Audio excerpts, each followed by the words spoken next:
오늘 하나님의 말씀은 마태복음 2장 1절부터 12절 말씀입니다. 마태복음 2장 1절부터 12절입니다.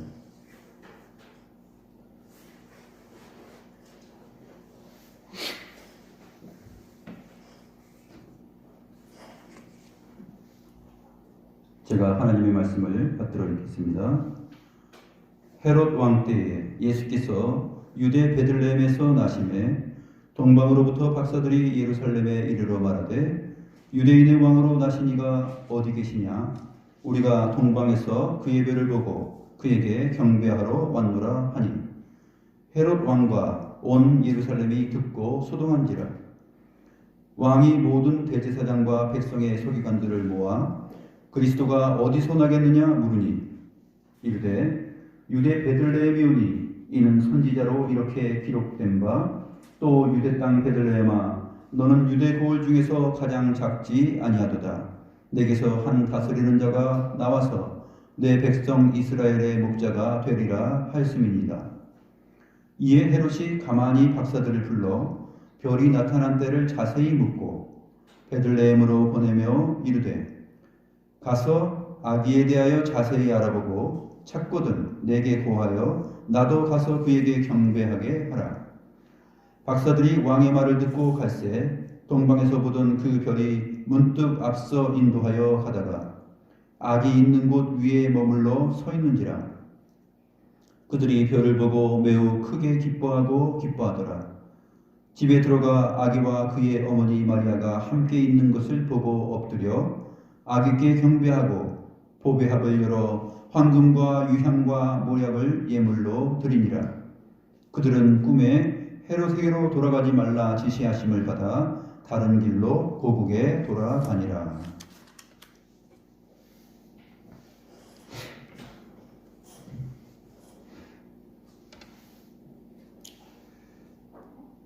세계 대부분의 교회들이 12월 25일을 성탄절 교회 절기로 지냅니다. 그러나 사실상 이 12월 25일이 성탄절 절기로 지켜지는 것은 성경적인 근거가 없는 것이기 때문에 소수의 개혁교회 내에서는 성탄절을 교회적 절기로 여기며 지키지 않고 있습니다. 너무나 극소수이기 때문에 대다수의 사람들이 다 또 교회가 성탄절을 12월 22일로 생각하며 지키기 때문에 좀 위축될 수도 있겠지만 사실상 성경이 말하는 그 교회의 절기는 다른 것이 없습니다. 예수님께서 오시고 죽으시고 부활하신 다음에 우리가 거룩한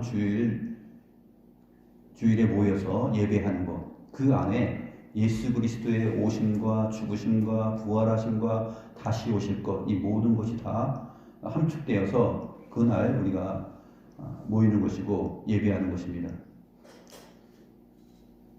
그렇지만 우리가 지난주에 창세기 강해를 통해서 본문을 살펴보았을 때 레아가 낳은 4명의 아들들 가운데 4번째 아들이 누구였죠? 유다였습니다. 근데 유다는 여호와를 찬송하겠다라는 그 의지를 담고서 레아가 이름을 지었는데 그것이 사실상 그 개인이 그렇게 지었지만 그 이름을 짓는데 하나님께서 역사하시고 섭리하셔서 그 유다라는 이름에 걸맞는 하나님 자신의 계시를 펼치시고자 하신 뜻이 보이지 아니하시고 실제 살아서 이 모든 것을 주관하시고 역사하시는 주관자이신 하나님에게 있었던 것이죠. 레아는 자기의 마음의 위로를 받아서 그렇게 지었다 할지라도 그 생각 속에 그러한 것들을 허락하여 주시고 그 이름을 짓는 것을 통하여서 하나님은 새로운 구속사의 역사를 유다 족속 가운데, 유다 지파 가운데서 펼치실 것이다 라는 그 암시를 그때부터 하였던 것입니다. 그래서 창세기 49장 8절부터 12절 내용을 살펴보았을 때 다른 형제들이 유다를 찬송할 것이다 라는 것을 말하고 있지 않았습니까? 거기에 또 창세기 49장에는 유다 지파 가운데서 이스라엘의 왕, 또 모든 것을 다스릴 수 있는 그 규를 가진 자가 올 것이다 라고 예언되어 있는 것입니다. 그래서 어떻게 창세기 강의를 하다 보니까 지난주에 그 내용을 하였고, 오늘은 또 많은 교회가 성탄절 절기로 지키면서 예수 그리스도의 오심, 또 육체로 나심, 그 부분에 대해서 생각하기 때문에 오늘 본문을 마태복음 2장 내용으로 선택하였습니다.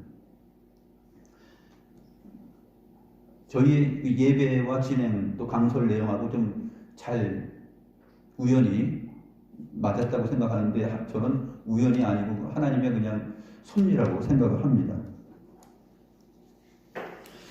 12월 25일이 예수 그리스도의 탄생일로 지켜진 것은 313년 로마의 황제 콘스탄티누스가 밀라노 칙령에 의해서 기독교를 공적으로 인정하고 선언하면서부터 시작이 됩니다.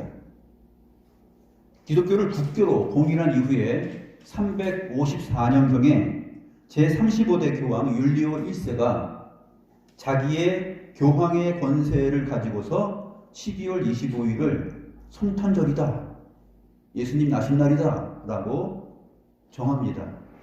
그러니까 12월 25일이 교회가 지키는 성탄절 절기로서 지키는 그 시작은 율리오 1세 교황에게서 나온 것입니다.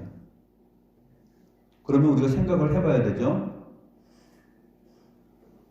세상의 모든 교회가 하나님께 모여서 절기를 지키는데, 사실상 이 절기는 성경에서 거룩한 주일 말고는 없고 성례는 세례와 성찬밖에 없습니다. 그렇지만 로마 가톨릭은 성례가 많이 있죠. 7가지 성례가 있습니다. 7성례가 있는데 성경이 말하는 것은 세례와 성찬 2가지밖에 없죠. 그리고 나머지 절기들은 구약의 모든 예표된 그림자적인 그러한 절기들은 그리스도의 오심 안에서, 그리스도 안에서 다 완성이 되었습니다. 그래서 그리스도의 나심과 죽으심, 부활하심, 이 모든 것을 생각하면서 매 주일 드려지는 그 주일 예배가 가장 신약의 교회에게 성경적으로 올바른 것으로 여겨졌습니다. 그러나 354년경부터, 이때부터 율리오 1세에 의해서 교회 절기로 성탄절이 정해지면서 교회는 이 절기를 지켜왔는데, 사실 성경의 권위가 아니라 로마 교황 개인의 권위로서 그렇게 된 것입니다. 이것이 참 개혁되기가 힘든 것 같아요. 이 성탄절 절기 때 과거에는 수년 전까지만 해도 성탄 트리가 있었고, 거기에 뭐 루돌프 사슴, 뭐 산타크로스 할아버지 다 등장했었습니다. 그런데 그것을 아주 오랜 시간이 거쳐서 수년 전부터 목사들의 의식이 깨어나고 성도들의 의식도 좋아지고 해서 이제는 성탄 트리에 보게 되면은 최소한 뭐 양말이라든지 뭐 루돌프 사슴, 또 산타 할아버지 이런 것들은 걸어놓지 않죠. 왜냐하면 그것이 성탄절 그리스도의 나심과 전혀 관계가 없기 때문에 그런 것입니다. 세상이 만들어낸 유행을 또 교회가 답습하고, 교황이 개인적으로 자기 권위로 만들어 공포한 그 절기를 또 성탄절로 지키고 하는 이러한 것들이 역사 속에서 반복되고 지속되는데, 이러한 부분에서부터 성경적 의미로 되돌아갈 필요가 있는 것입니다. 그러나 대다수의 많은 교회가 그리스도의 오심을 기뻐하고 즐거워하는 까닭에 우리도 역시 이런 부분에서 절기로서의 주의를 우리가 지키고 있지는 않지만, 주일 예배로서 그리스도의 나심에 대하여서 한번 생각해 보고자 하는 것입니다.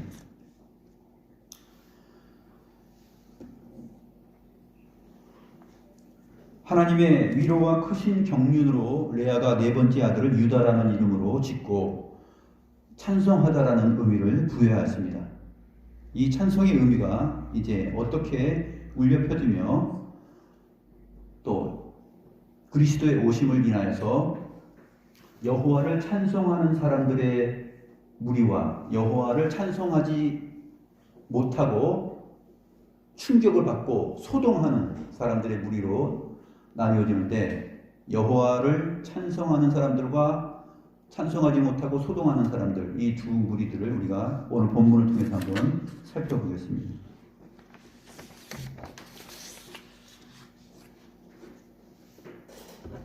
본문 1절부터 보겠습니다. 헤롯 왕 때에 예수님께서 유대 베들레헴에서 사람으로 태어납니다.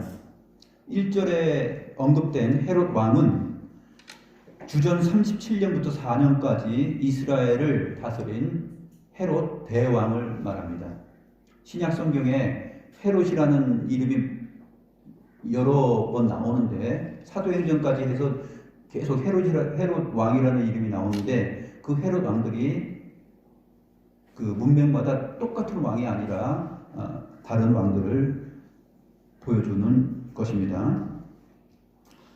오늘 본문의 헤롯 왕은 헤롯 대왕을 말합니다. 주전 37년부터 4년까지 다스렸던 왕이죠. 그때 예수님께서 유대 베들레헴에서 나셨다라고 기록하고 있습니다.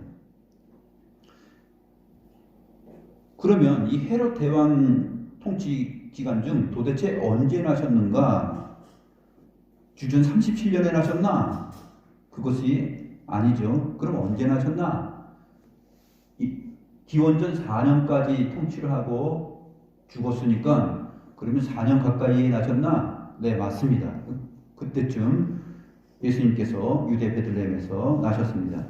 그 증거가 어디에 있냐면 누가복음 2장을 보시면 좀 더 자세하게 언급되어 있습니다.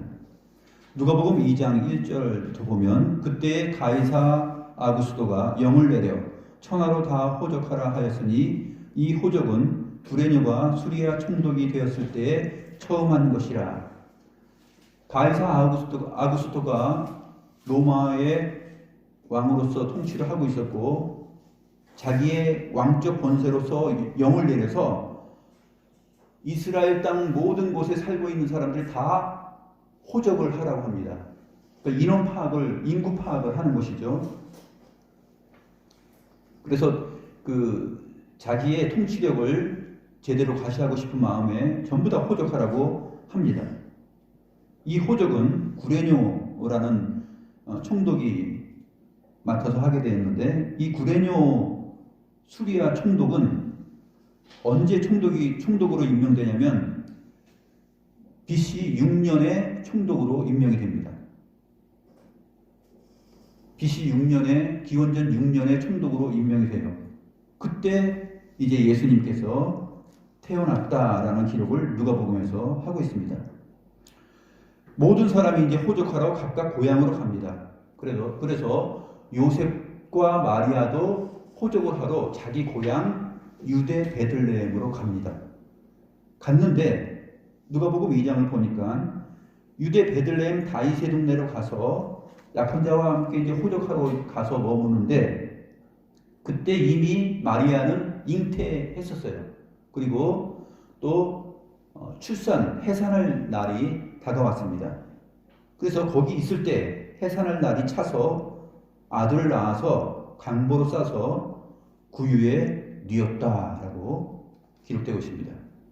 왜냐하면 여기 여관이 없다 그랬는데 여관이 아니라 이거 객실이에요. 그 당시에 여관 개념, 그런 개념이 아니라 어느 집이든지 다 팔레스타인 곳곳에서 아니면 그 밖에서 전부 다 호적하러 자기 고향으로 왔기 때문에 사람들이 이제 미어지게 왔습니다. 그러니까 이 마리아와 요셉이 머물 곳이 없는 곳이에요. 그래서 구유에다가 아기를 강보로 싸서 뉘어 놓았습니다. 이때가 바로 구레뇨라는 수리아 총독으로 임명을 받았을 때인데 기원전 6년입니다. 그러면 오늘 본문에서 헤롯 왕 때라고 했으니까 헤롯 왕은 기원전 4년까지 왕으로 통치를 하였고 그 다음에 죽었죠. 그러면 기원전 4년이냐 6년이냐 예수님께서 언제 태어나셨는가 하는 것을 보게 되면 기원전 6년쯤 태어났다고 생각이 됩니다.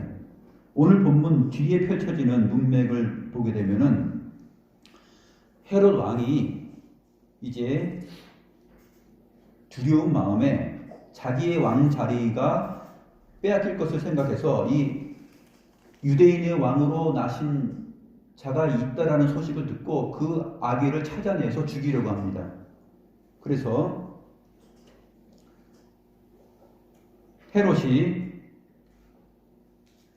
박사들로부터 자세히 물어본 때를 기점으로 해서 몇 살 아래로 다 죽이냐면 2살 아래의 사내 아이들을 다 죽여요. 그러니까 박사들로부터 너희들이 동방에서부터 그의 별을 보고 찾아온 때가 언제였지? 그 대화했던 것을 기억하니까 이제 2년쯤 되는 거예요. 그 사내 아이들을 모조리 다 죽입니다. 그때 예수님은 애굽으로 내려가서 피신을 하죠. 애굽으로 내려가서 피신을 해서 죽지 않게 됩니다. 그러니까 바로 헤롯 왕 때의 그 예수님의 나심을 듣고 동방의 박사들이 와서 그것을 들은 것과 그 기점으로 하여서 아이들을 다 죽인 그 2살 아래의 아이들을 다 죽인 것까지 생각하게 되면은 수리아 총독 구레뇨가 총독 임명을 받은 것과 연관지어서 생각하면은 아무튼 BC 6년에서 4년 그 사이쯤으로 생각이 됩니다. 거의 BC 6년에 해당이 됩니다.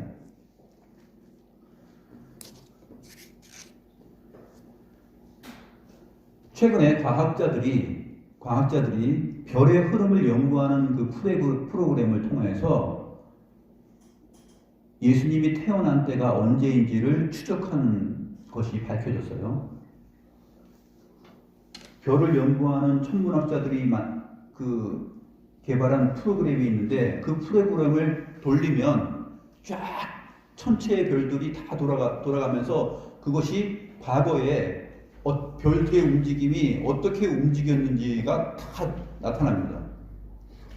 그 프로그램이 나왔는데 그 프로그램을 통해서 연구해서 보니까 예수님께서 유대 베들레헴에 나신 때가 언제로 나오냐면 기원전 6년 5월 14일로 딱 나온다고요.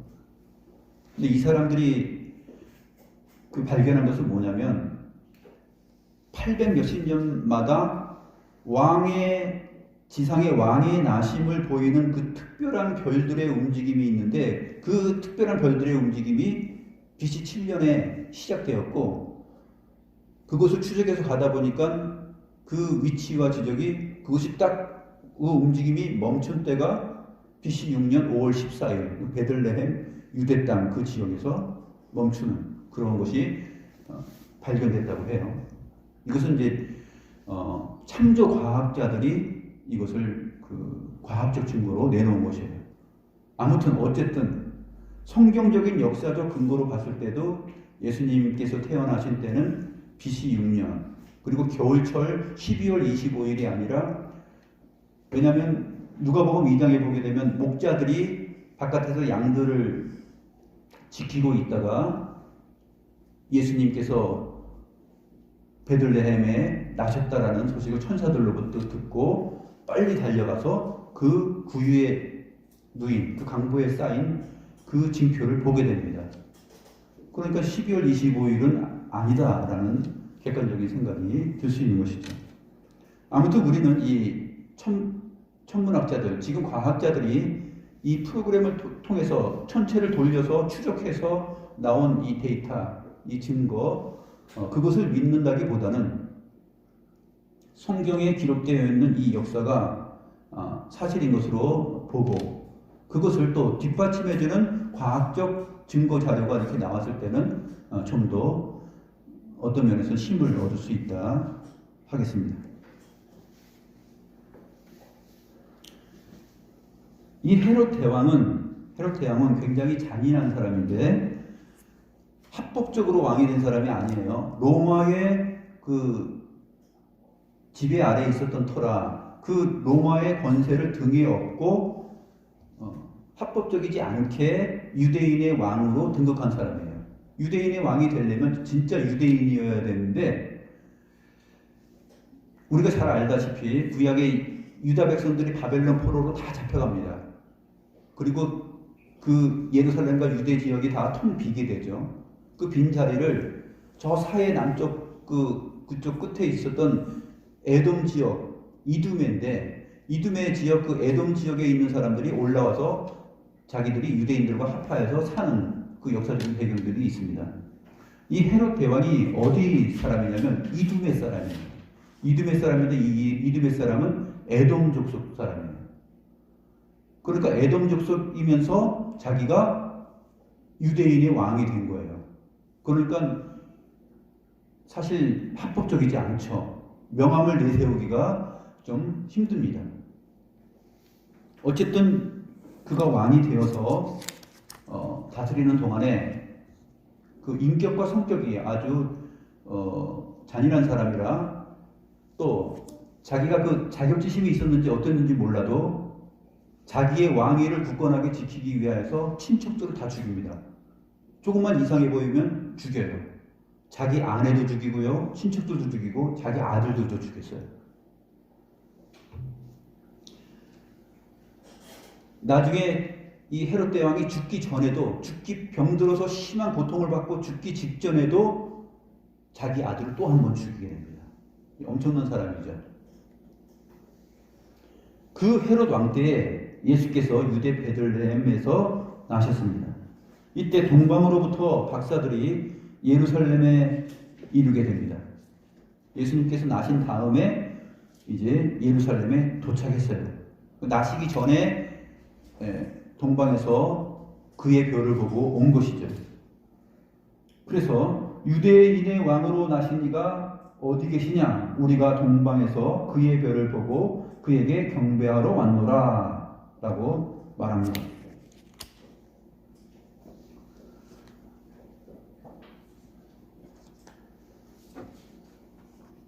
이 동방으로부터 온 사람들은 어디 사람이냐면 동방은 여러 지역이 있을 수 있겠지만 특별히 성경에서 말하는 동방은 창세기 강의 때도 말씀드렸지만 이 바벨론을 말합니다.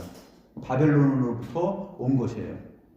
또 그의 별을 보고 왔다라는 말을 보았을 때 바벨론이 점성술이 유명합니다. 그러니까 천문학이 굉장히 발달되어 있는 제국이에요.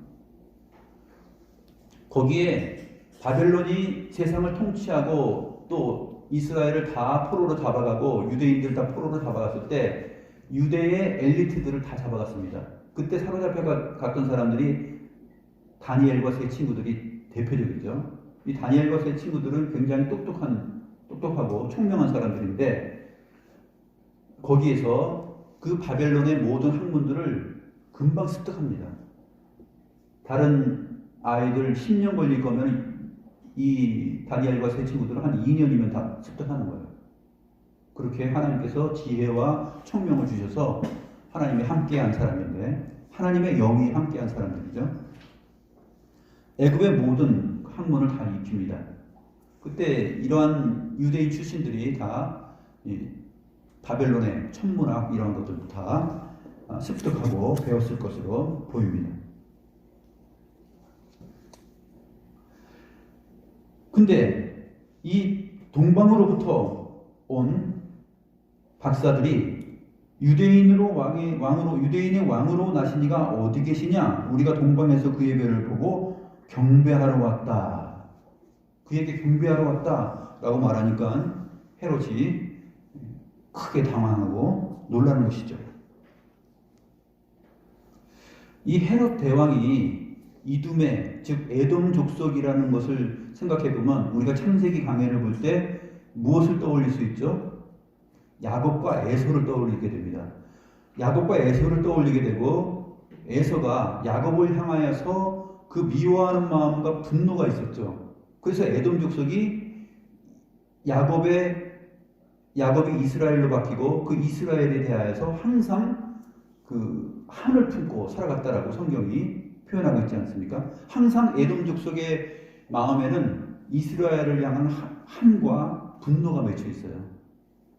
그런데 바로 그 이둠의 에돔 족속 출신 헤롯이 유대인의 왕이 되었어요.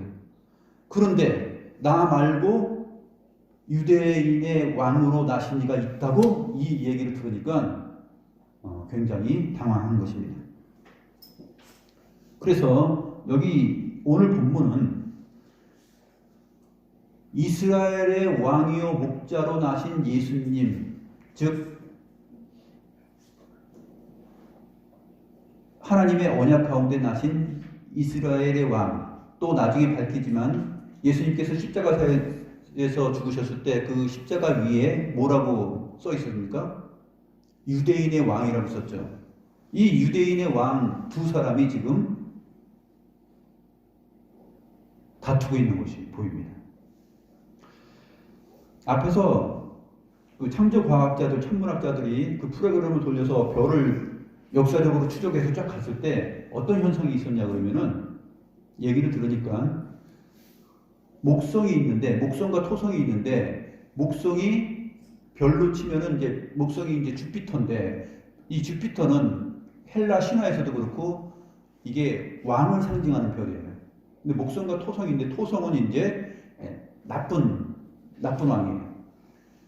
그때 별들이 이렇게 목성과 토성이 움직이고 그 다음에 금성도 같이 이렇게 움직이는데 그것이 쭉 가면서 움직이면서 목성과 토성이 서로 앞서고 뒤서고 하는 그 움직임을 따라서 별이 그런 특별한 움직임이 나타난다고 해요.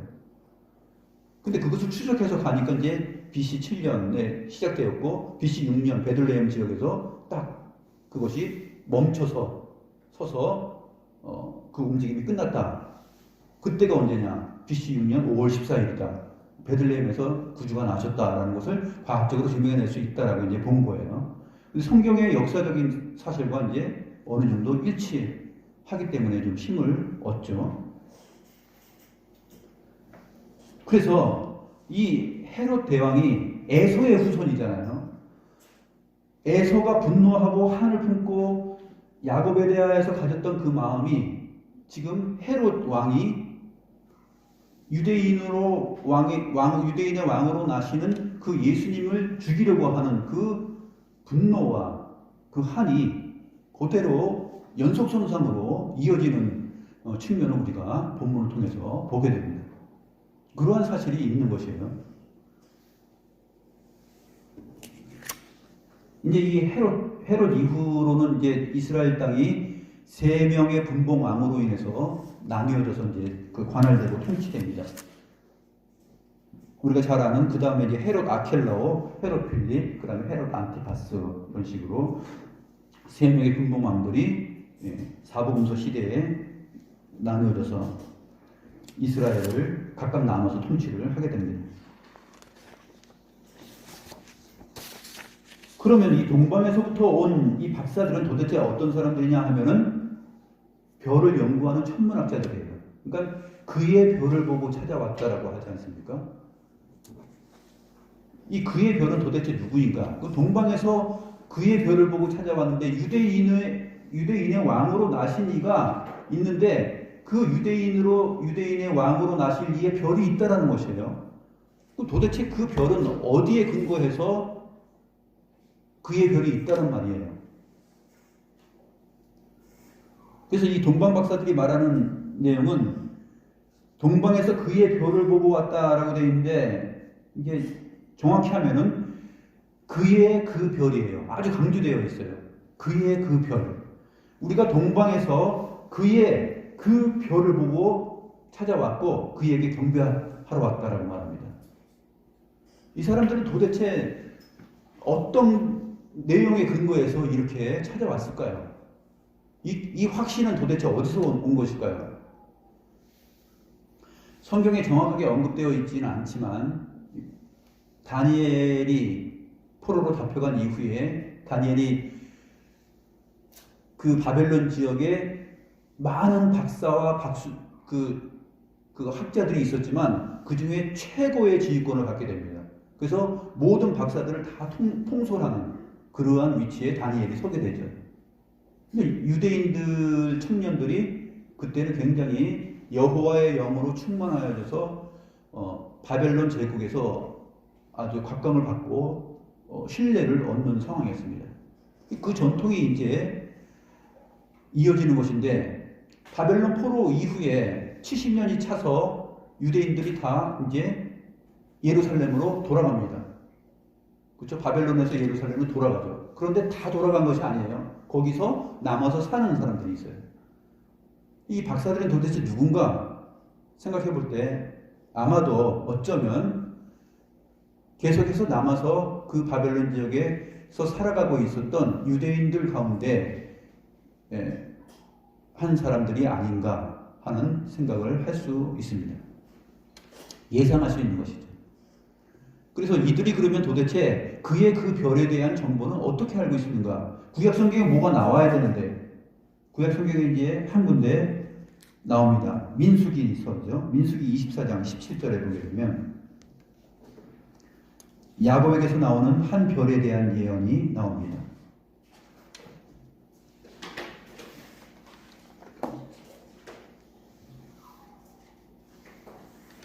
민수기 24장 17절을 보게 되면 발람 선지자인데 이 발람 선지자는 바람직한 선지자가 아니라 나쁜 사실상은 엉뚱한 선지자예요. 나중에 이제 사사시대 때 칼에 맞아서 죽게 됩니다. 이 발람 선지자가 말합니다. 내가 그를 보아도 이때의 일이 아니며 내가 그를 바라보아도 가까운 일이 아니로다. 한 별이 야곱에게서 나오며 한 규가 이스라엘에게서 일어나서 모압을 이쪽에서 저쪽까지 쳐서 무찌르고 또 셋의 자식들을 다 멸하리로다. 한 별이 야곱으로부터 나온다 그랬어요. 근데 이것이 의미가 한 규가 이스라엘에서 일어난다라는 의미예요. 한 규는 왕의 왕이 갖고 있는 홀을 말하는데 다스리는 그 권세의 지팡이를 말합니다. 그러니까 이 한 별이 야곱에게서 나온다는 얘기는 뭐냐면 왕을 상징하는 것이에요. 근데 그것을 그의 별로 설명을 하고 있는 것입니다. 그런데 이 선지자가 보니까 그를 보아도 지금 이때의 일이 아니에요. 내가 그를 바라보아도 가까운 일이 아니다 하면서 예언을 합니다. 언제냐? 앞으로 장차 언젠가 있을 일이에요. 야곱에게서 한 별, 즉 한 왕이 나온다. 이 구약의 이 메시지가 이스라엘 안에는 메시아를 기다리는 유대인의 왕으로 오실 자, 또 그의 그 별에 대하여서 관심이 있는 것이죠. 이것이 바벨론 땅 동방에 있었던 사람들에게 전해져서 그의 그 별에 대하여서 계속 발달한 그 천문학을 가지고서 하늘을 지켜보면서 도대체 유대인의 왕으로 나시는 분은 언제 나시는 거야 하면서 이렇게 집중적으로 관측을 했던 것으로 생각이 됩니다. 하나님께서는 사실 이 별의 움직임, 이 행성들의 움직임과 질서를 통하여서 또 하늘의 천체들을 통하여서 하나님께서 태초에 천지를 창조할 때부터 그 질서를 주셨습니다. 창세기 1장을 한번 보면 창세기 1장 14절을 보면 하나님이 이르시되 하늘의 궁창에 광명체들이 있어 낮과 밤을 나누게 하시고 그것들로 징조와 계절과 날과 해를 이루게 하라라고 명령하셨어요. 하나님께서 하늘에 수많은 별들을 창조하시고 그것들로 무엇을 이루라고요? 주목할 게 있어요. 징조. 표적이에요. 표적. 징조. 히브리어 오트인데 이것은 징조이며 표적입니다. 그러니까 어떤 사인을 주는 거예요. 이것은 별들이 이러한 움직임과 행동이 있을 때는 이것은 징조다, 표적이다라는 것을 창조할 때부터 그 별의 움직임을 통해서 그것을 사람들이, 하나님의 백성들이 알 수 있도록 두셨다는 것이에요.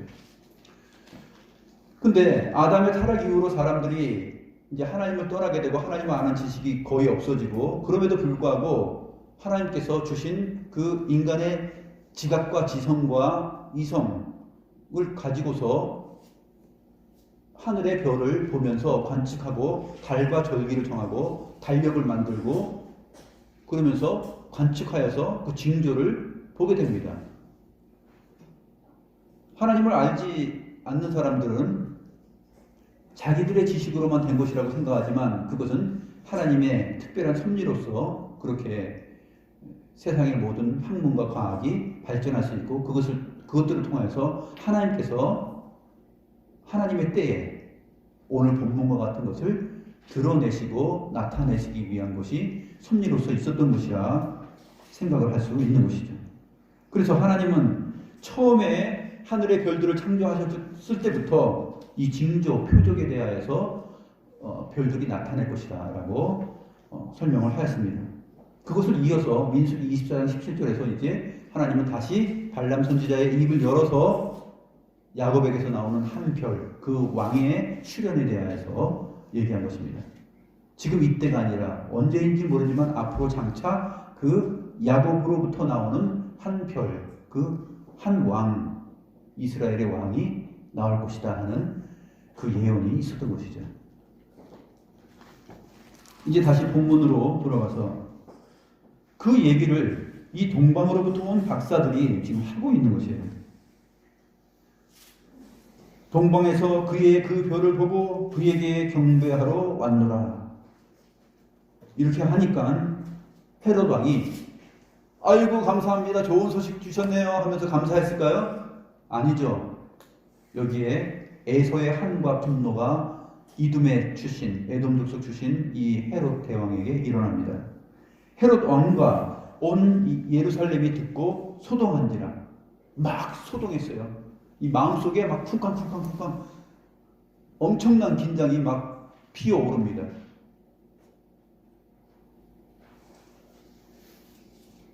내가 합법적이지는 않지만 그래도 거의 30년 넘게 지금 유대인의 왕으로 지내왔는데 유대인의 왕이 태어났다고? 이거는 보통 일이 아닌데 하면서 소동이 일어난 거죠. 근데 왜 예루살렘까지 소동이 일어났을까요? 그 뒤에 나오는 왕이 모든 제사장과 백성의 서기관을 모아서 그리스도가 어디서 나겠느냐 묻죠. 그러니까 이 헤롯 대왕의 통치 기간 동안에 종교 지도자들, 모든 대제사장과 백성의 서기관들은 다 헤롯 대왕 밑에서 그 정치적인 양식을 먹고 생활한 것이죠. 정상적인 하나님의 율법에 근거해서 살았다기보다는 이 헤롯 대왕과 결탁하여서 그들에게 아부하고 그들의 녹을 먹고 생활을 하였던 것으로 보입니다. 그래서 이 말을 듣고 예루살렘이 소동합니다.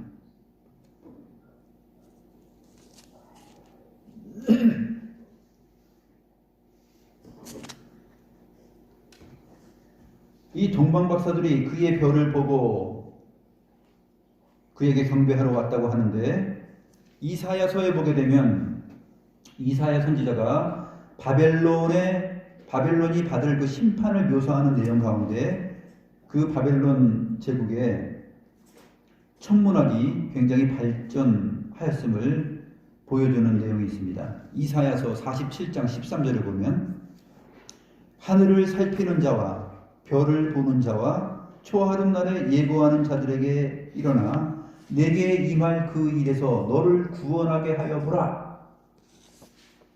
이때 바벨론의 그 천문학자들은 하늘을 살피는 자들이었어요.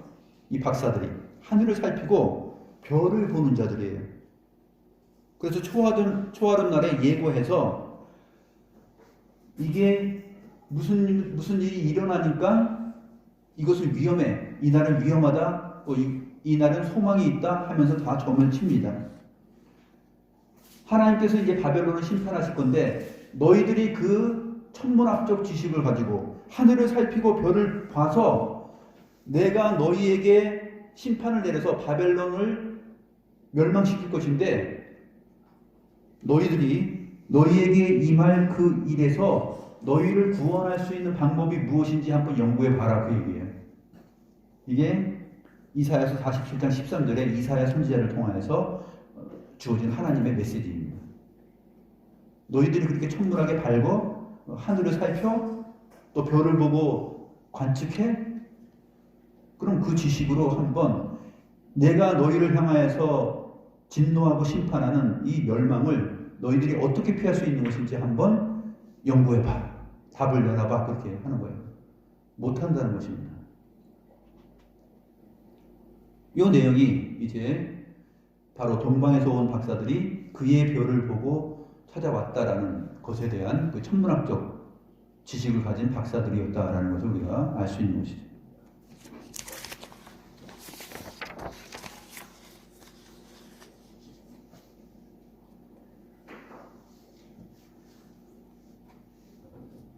그러나 언제나 우리는 어떤 과학자들이 내놓는 좋은 내용들이 있다 할지라도 거기서부터 근거를 갖고 거기서부터 시작해서는 안 되는 것이고 항상 성경이 먼저이고 하나님의 계시의 말씀에 기록되어 있는 내용이 우선적이고 그 우선적인 내용의 과학적 증거들이 역사 속에서 확증으로 협력을 하게 되면은 그것을 긍정적으로 평가해 볼 수는 있겠다 하는 것입니다. 그런 부분들을 과학 신봉주의자가 되면 안 되고 과학이 신학이 되어서는 안 돼요. 성경 자체가 계시의 말씀이 언제나 늘 우리의 판단과 신학의 기준이 되고 해석의 기준이 되고 거기에 과학적 내용들이 정말 그렇다 하고 이렇게 드러나게 되면 그것은 좋은 증거로 세상을 향하여서 변증할 수 있는 그러한 증거물로 사용할 수는 있겠죠. 아무튼 이렇게 동방에서 온 박사들이 이 내용을 말할 때 온 예루살렘이 소동하였고 헤롯의 마음이 크게 움직였습니다.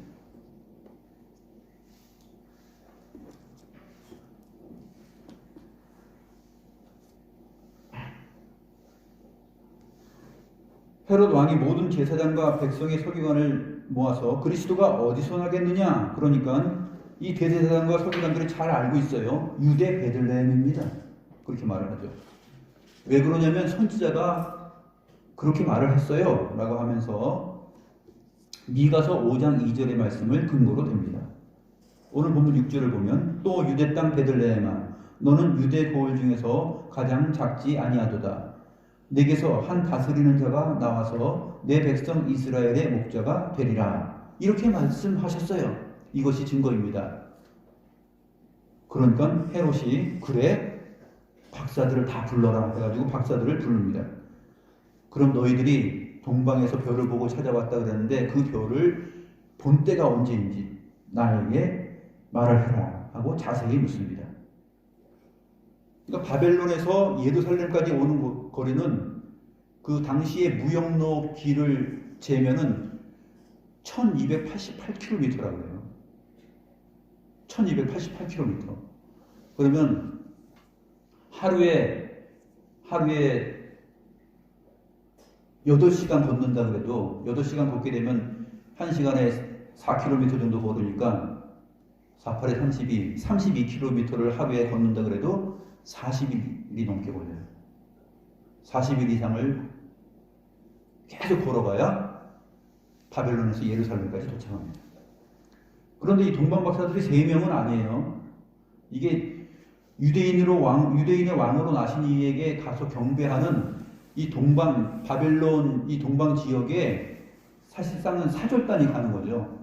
가는 동안에 많은 위험이 있을 수 있고 목숨이 위태로울 수 있기 때문에 이 사절단이 갈 때는 그들을 보호하는 군대들도 갈 수 있습니다. 어쨌든 그런 부분들이 자세하게 언급이 안 돼 있지만 이 박사들이 흔히들 황금과 유향과 모략을 드렸다 했기 때문에 동방박사 세 사람 그런 찬송도 있었는데 사실 그것은 성경이 세 명이다라고 언급을 하고 있지 않기 때문에 이 동방박사들이 세 명이었냐 하는 것을 확정적으로 우리가 찬송으로 부를 수 있는 것은 아니죠. 몇 명인지는 정확히 모릅니다만 3명 이상 되지 않았을까 하는 생각이 듭니다.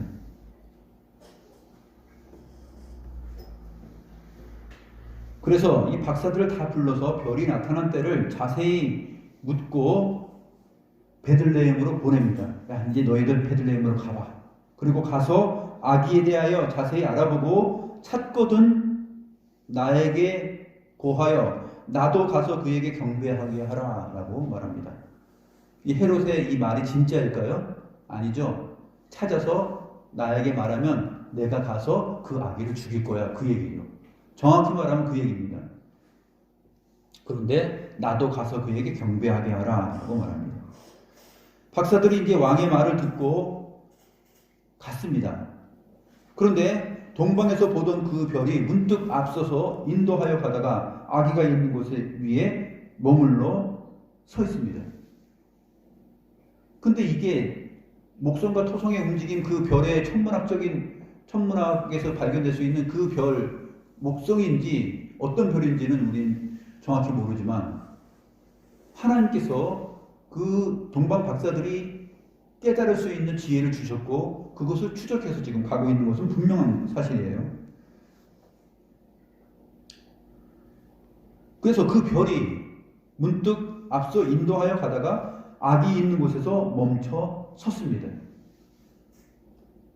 창조과학자들은 이것을 그때가 5월 14일이다라고 날짜까지 정확히 나온다라고 얘기해요. 기가 막힙니다. 근데 이런 것에 너무 신경을 쓰시면 안 돼요. 그냥 성경 자체에 근거해야 됩니다. 그래서 그들이 별을 보고 매우 크게 기뻐하였다. 매우 크게 기뻐하고 기뻐하였다라고 설명되고 있습니다.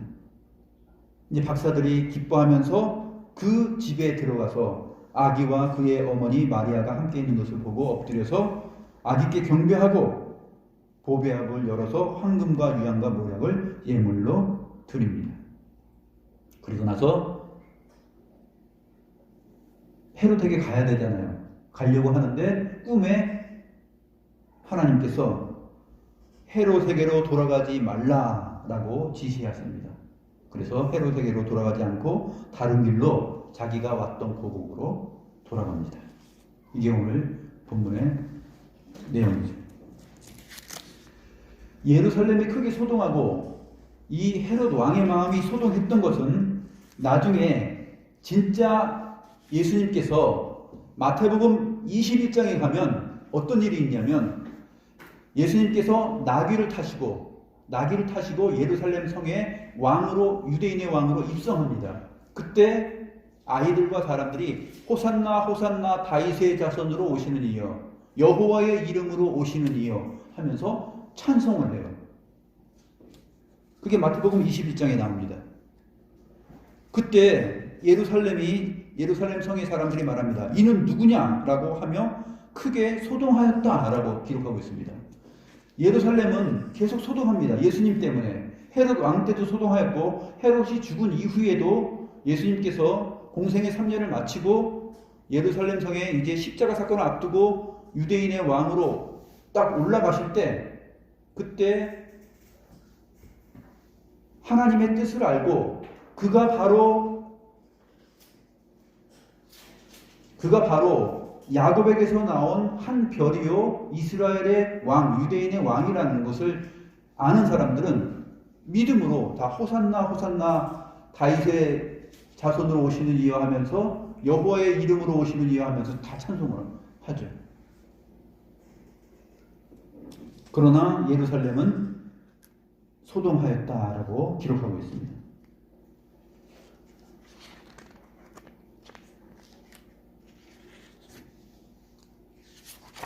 여기서 우리가 생각할 수 있는 내용은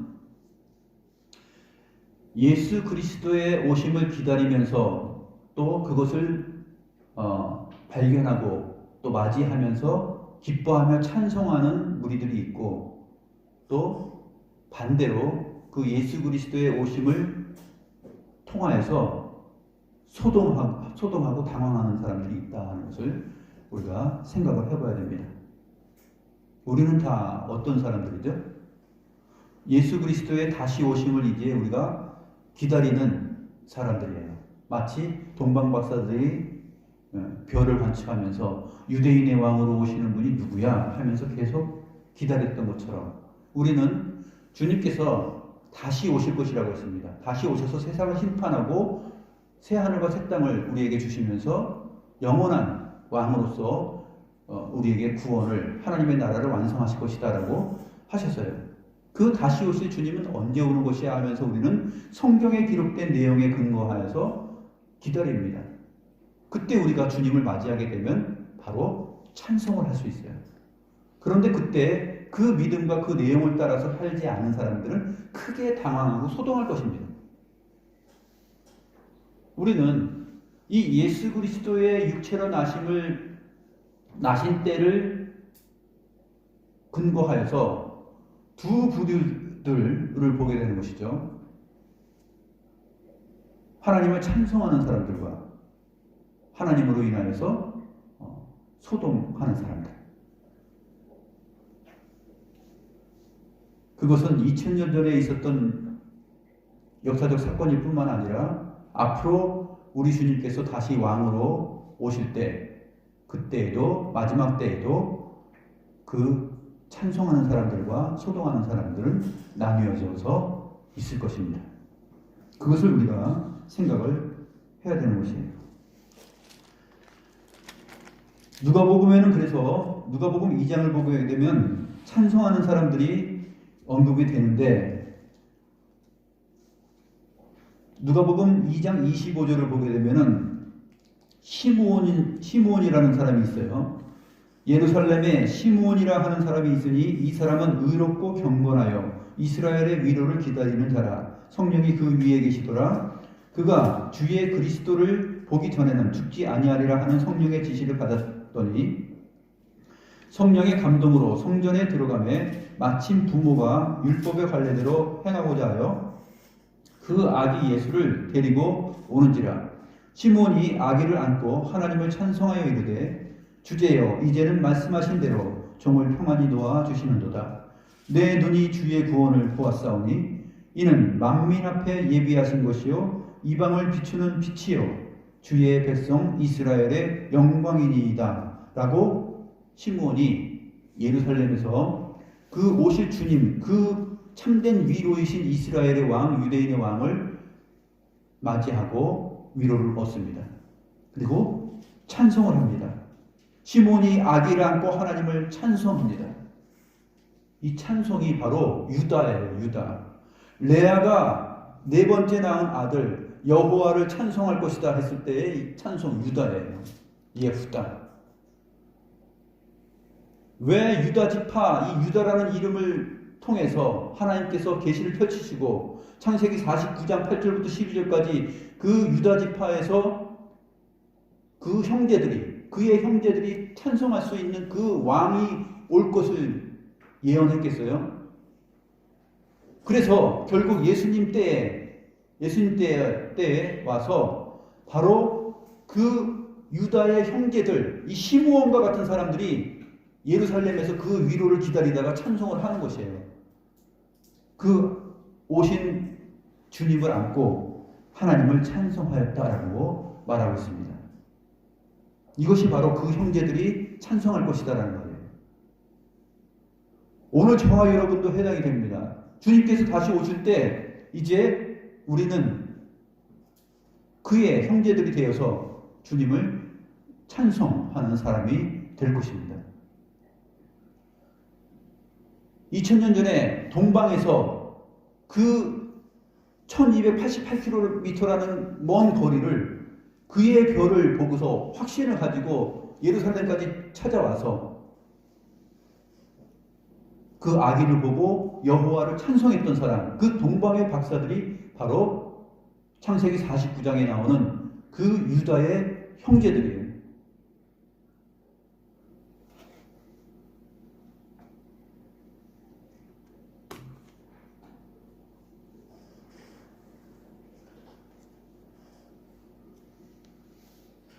그 뒤에 안나라는 사람도 있습니다. 안나라는 사람도 있는데 과부가 되어서 80세가 된 여인인데 마침 이때에 나와서 하나님께 감사하고 예루살렘의 속량을 바라는 모든 사람에게 그에 대하여 말을 하였다라고 기록하고 있습니다. 이러한 사람들이 이렇게 예루살렘에 있었던 일찍 결혼한 후에 과부가 되어서 80세가 되도록 혼자 살았던 이 외로워 보이는 여인 안나, 이러한 여인이 바로 유다의 형제로서 여호와 하나님을 찬송하는 그러한 사람이 됩니다. 그러나 같은 예루살렘에 있었던 왕의 직분을 갖고 있고 대제사장의 직분을 갖고 있고 서기관의 직분을 갖고 있었던 이 화려한 종교인들은 여호와를 찬송하는 유다의 형제들이었을까요? 아니죠. 그들은 여호와를 찬송하고 그들에게는 평강이 없습니다. 그들의 마음속에는 소동만 있을 뿐이에요.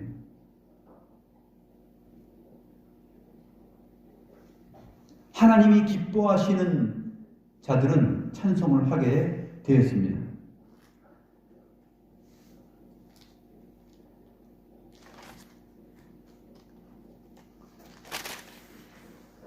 시므온이 뭐라고 말했습니까?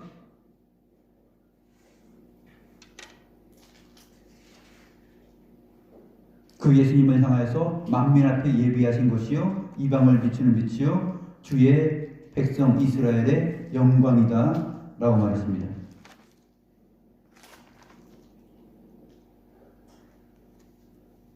그리고 성경은 하늘에는 영광이요 땅에는 기뻐하시는 자들 안에 평강이다라고 말합니다.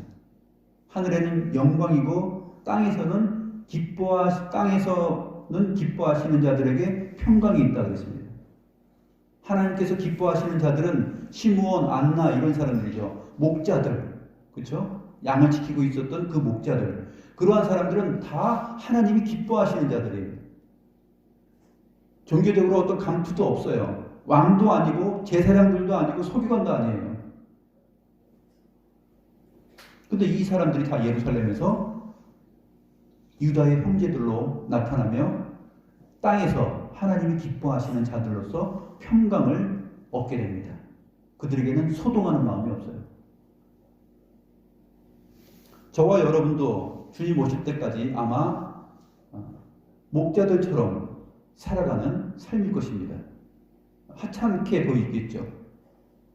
부유하지도 않고 드러난 지도자들도 아닙니다. 그렇게 살아가는 사람들입니다. 과부 안나와 같이 이름 없는 사람일 수 있죠.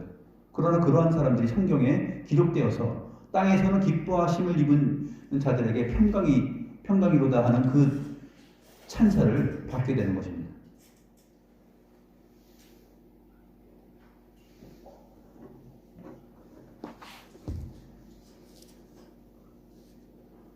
어쩌면 기독교인이라고 하는 고귀한 이름을 자랑 삼아 갖고 있고 또 높은 직분들을 갖고 있는 오늘날의 종교 지도자들, 목사들, 장로들, 집사들, 그러한 직분을 갖고 있는 사람들이 어쩌면 헤롯 왕과 대제사장과 서기관들처럼 주님이 다시 오실 때에는 그들 마음속에 크게 소동을 할 수 있는 사람일 수도 있습니다. 우리가 미미해 보이고 또 우리가 보잘것없는 사람들처럼 보이지만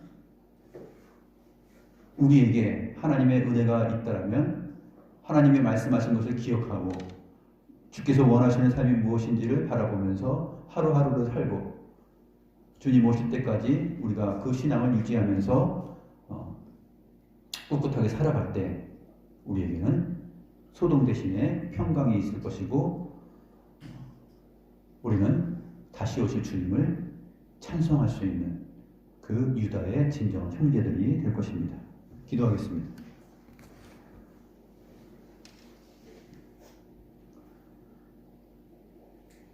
하나님 아버지, 이 세상 사람들 가운데는 궁극적으로 주를 찬송할 수 있는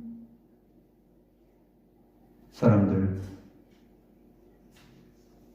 땅에서는 기뻐하시는 자들로 부르심을 받은 평강의 사람들이 있는 반면에 주께서 다시 오실 때 반드시 소동하고 큰 충격을 받을 사람들이 있을 것입니다. 지금은 세상 살아가는 것이 살만하고 자기가 하는 일이 잘 나가는 것 같고 아무 일 없는 것처럼 안전하게 보이지만 주님 다시 오실 때 그들은 반드시 헤롯 왕과 제사장들과 서기관들처럼 크게 충격을 받고 평강을 잃으며 소동하고 혼미하게 될 것입니다.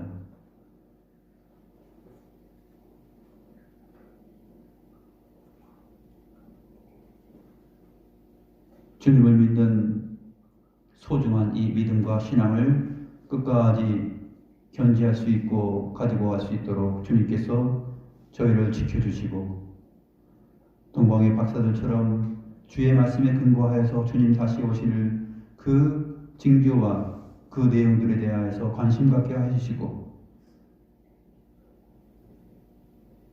우리의 참된 위로자이신 주님을 시므온처럼 기다릴 수 있는 그러한 사람이 되게 하시고